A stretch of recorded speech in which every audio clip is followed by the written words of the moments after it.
Denzel Washington. With 2 Academy Award wins and 3 nominations, this handsome screen hunk makes stardom look easy.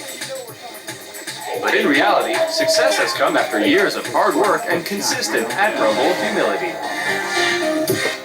I wasn't looking to become in any group of male stars or anything like that. I was looking to become the best actor that I could be. I felt that if I continued to do that, then the other things, if I need them at all, would come. It's no surprise that Denzel is so humble because he comes from a very religious family. His father was a Pentecostal minister, and his name Denzel actually is from his father, who is named after the doctor who delivered him. His mother was a beauty shop owner, and the 2 of them welcomed their second child, Denzel Jr., on December 28, 1954. Denzel Jr., along with his big sister Lori and little brother David, were raised in a racially mixed, quiet, middle-class town, Mount Vernon, New York. They were raised in a very disciplined household. No smoking, no drinking, no swearing. Hanging out in the local boys club and getting a job at age 12 in the barber shop in town, Denzel actually experienced very little racism until he left his hometown. My father grew up in Virginia, about 60 miles from Alexandria, and I can remember going south when I was a kid, especially in the 50s, where we would have to take food with us because there weren't going to be places where we could eat, or we would have to stop and get gas like in New Jersey and then take it from there. You know, my father had to know where he could go to get gas. Not that it really made us nervous or anything, because he didn't seem to make a big deal out of it, so we didn't think it was a big deal. But you just knew that you weren't going to be stopping until we got to the house in Virginia, so it was around. When Denzel was 14, the family harmony was shattered by divorce. In order to keep her angry son on track, Denzel's mother scraped together the money to send him to a private prep school. And although he did better in sports than academics, he finally got accepted to Fordham University. Denzel amazed his drama teacher and the audiences at Fordham University with his brilliant performances.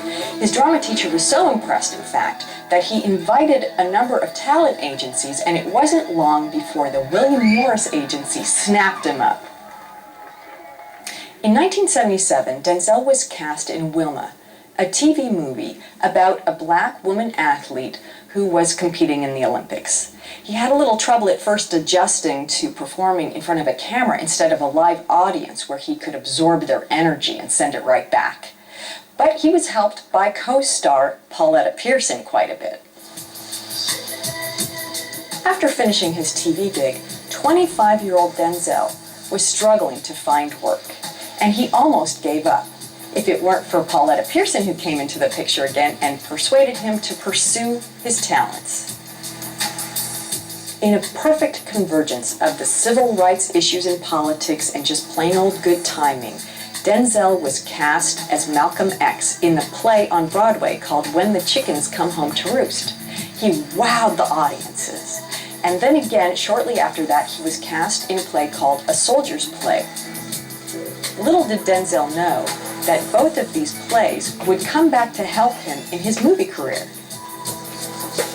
Denzel realized that while being an African-American may have limited his roles, he also appreciated the long-term benefits of his uniqueness. Keep fighting, you know?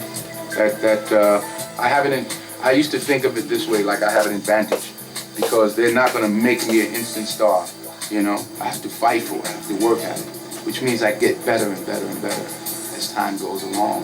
You leave them alone. Yeah.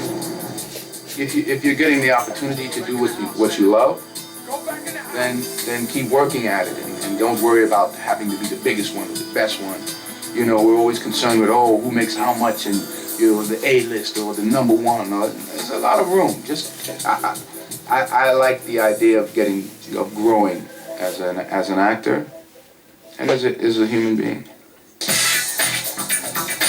His words came true. All the attention on stage got Denzel a starring role in the comedy Carbon Copy with George Segal. Even though the film was a box office miss, St. Elsewhere producer Bruce Petrol noticed the handsome young African American. In 1982, the 27-year-old was cast as Dr. Philip Chandler in the popular TV series. Denzel was pleased to play a positive role for the black community, and he was also happy to finally have a regular paycheck. In 1983, Denzel married longtime devoted girlfriend Pauletta Pearson, and 1 year later, they welcomed baby John David into their family. Garnering accolades for his work in St. Elsewhere, movie roles started to trickle in.